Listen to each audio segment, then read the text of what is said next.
Algo interessante aconteceu recentemente em Dakota do Sul, e isso se espalhou pela internet, então talvez você já saiba sobre isso. Em julho de 2022, o céu neste estado de repente ficou verde. Então, o que aconteceu? Foi causado por um ser humano ou pela natureza? Vamos descobrir. Terça-feira, 5 de julho de 2022, pouco depois de uma tempestade intensa, o céu sobre Dakota do Sul, nos Estados Unidos, ainda estava nublado. Os moradores finalmente saíram para fora e viram que o céu tinha um intenso tom verde escuro, algo que nunca tinham visto antes. As pessoas disseram que parecia algo saído de um filme de ficção científica ou até mesmo de terror. Não surpreendentemente, os sul-dakotenses imediatamente começaram a espalhar a notícia nas redes sociais. As pessoas compartilharam suas fotos lindas, porém muito estranhas, no Twitter, mostrando o céu sobre a cidade de Sioux Falls e algumas outras cidades. Embora possa parecer algo sobrenatural, na realidade, esse não é um fenômeno aterrorizante. É um simples jogo de luz e atmosfera. Algo assim acontece bastante raramente e geralmente significa que um clima muito ruim está se aproximando. E isso também é verdade para o que aconteceu em Dakota do Sul.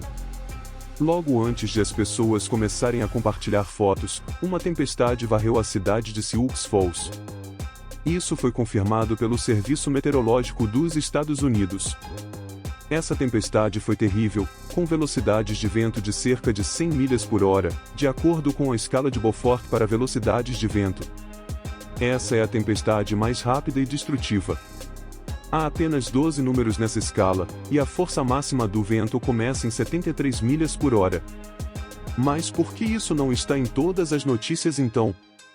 Bem, porque é meio que uma coisa comum para os moradores. Tempestades com trovoadas ocorrem com muita frequência nos Estados Unidos, especialmente nos meses mais quentes, e 1 em cada 10 dessas tempestades pode se tornar algo sério, como um tornado. Este não foi uma exceção, foi o chamado derecho Duraco. Um derecho é uma tempestade com ventos retos ou um sistema de tempestades fortes com ventos retos. Em outras palavras, não gira como um tornado. Em vez disso, o herderecho escolhe um ponto e simplesmente corre em direção a ele, como um corredor de maratona muito motivado. Se compararmos um herderecho a um tornado comum, o último tem 6 níveis de força, variando de 40 a 380 milhas por hora. Então, um herderecho é como um tornado pequeno de nível médio a 1, com uma velocidade geralmente variando entre 73 e 113 milhas por hora. Em ambos os casos, podem estar acompanhados por tempestades de trovões intensas, raios e chuva, mas ainda são coisas diferentes. Uma tempestade se torna um derecho se o rastro de danos causado por ela exceder 240 milhas e se a velocidade do vento for pelo menos 58 milhas por hora. É bastante difícil de prever. Pode se formar até mesmo em um dia claro, quando os meteorologistas nem mesmo esperam tempestades, e então os ventos aparecem repentinamente. É tão surpreendente que pode até parecer explosivo. No entanto, o Serviço Meteorológico Nacional tenta alertar as pessoas pelo menos meia hora ou 1 hora antes que isso aconteça, para que os moradores tenham tempo de se preparar e se abrigar. Não foi diferente desta vez. A tempestade varreu quase toda a Dakota do Sul, bem como os estados de Minnesota e Iowa.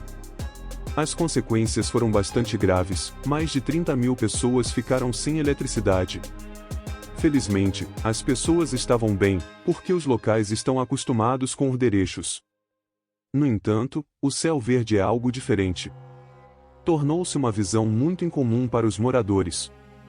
Todos estavam se perguntando por que isso aconteceu, se foi um mau presságio ou um fenômeno climático normal. Bem, para ser honesto, os cientistas não têm uma explicação exata, mas embora haja apenas suposições, elas parecem bastante convincentes. O céu verde é um fenômeno muito raro. A maioria dos cientistas acredita que isso ocorre quando uma tempestade poderosa se aproxima da área, antes do pôr do sol ou do nascer do sol, e o céu fica verde nessa região.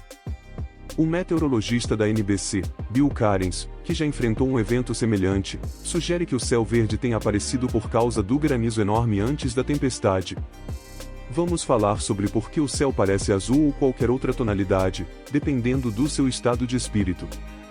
Em resumo, o Sol carrega simultaneamente todos os raios do espectro de cores. Para nós, pode parecer branco no total, mas na realidade ele possui todas as cores ao mesmo tempo. No entanto, essas ondas de cores têm comprimentos diferentes. Por exemplo, os raios azuis são mais curtos do que os outros. Eles desviam das moléculas de ar melhor do que as ondas vermelhas, então chegam até nós mais rapidamente. Por causa disso, em um dia claro normal, o céu parece azul. Ao mesmo tempo, as ondas de cor vermelha e laranja são muito longas e se movem mais devagar, então geralmente ficam para trás. Mas quando o Sol se põe ou nasce, as direções dos raios mudam e essas ondas nos alcançam melhor. Isso significa que mesmo quando o Sol nasce ou se põe e parece vermelho e laranja para nós, na verdade ainda existem ondas azuis e verdes entre elas, mas elas precisam refletir em algo para nos alcançar mais rapidamente e ficarem mais fortes que os raios vermelhos. Já a água desempenha um papel nisso tudo. As nuvens são compostas de gotículas de água. Quando essas gotículas se tornam grandes o suficiente, mas ainda não caem, por exemplo, devido a fortes ventos, elas afetam o comportamento da luz no céu. As grandes tempestades, em sua maioria, consistem em água e granizo, e a água reflete melhor as ondas azuis e verdes. É exatamente por isso que a água em rios e lagos nos parece azul esverdeada, embora, na realidade, seja transparente. E sim, as algas também influenciam nisso. Portanto, há alguns fatores-chave pelos quais o céu pode ficar verde. Primeiro, o Sol deve estar no nível do horizonte. Outro fator é que, enquanto as nuvens da tempestade se aproximam, elas não devem cobrir completamente o céu. Ainda deve haver um pequeno espaço para os raios solares. Em seguida, os raios azuis pouco perceptíveis saltam em direção às nuvens de tempestade. Eles são repelidos pelas gotículas de água e granizo, misturando-se com o pôr do sol vermelho, eles se transformam em uma luz verde brilhante que se espalha por todo o céu. É por isso que na maioria desses casos, quando o céu fica verde, as pessoas só conseguem vê-lo à noite. Sim, também pode acontecer durante o dia, mas como as condições já são bastante específicas, ver algo assim durante o dia é ainda mais raro. Ainda assim, se você vir um céu verde, não precisa entrar em pânico. Isso não necessariamente significa que uma tempestade terrível está se aproximando, embora as chances sejam altas. Pode ser apenas uma chuva intensa ou um granizo forte. Em outras palavras, se você ver um céu verde, é melhor se esconder e proteger seu carro. No entanto, se você teve a sorte de ver o céu deslumbrante do conforto de sua própria casa, isso é realmente emocionante. Se você teve um vislumbre de algo assim, saiba que teve a chance de vivenciar algo muito raro e especial. Algumas pessoas disseram que foi a coisa mais incrível que já viram. Isso é tudo por hoje. Se você saciou sua curiosidade, deixe um like no vídeo e compartilhe com seus amigos. Ou se quiser mais, clique nos vídeos relacionados e fique do lado positivo. E não esqueça, se gostou desse vídeo, aperta aqui embaixo em se inscrever, ativa o sininho e deixe o seu like. Nos vemos na próxima.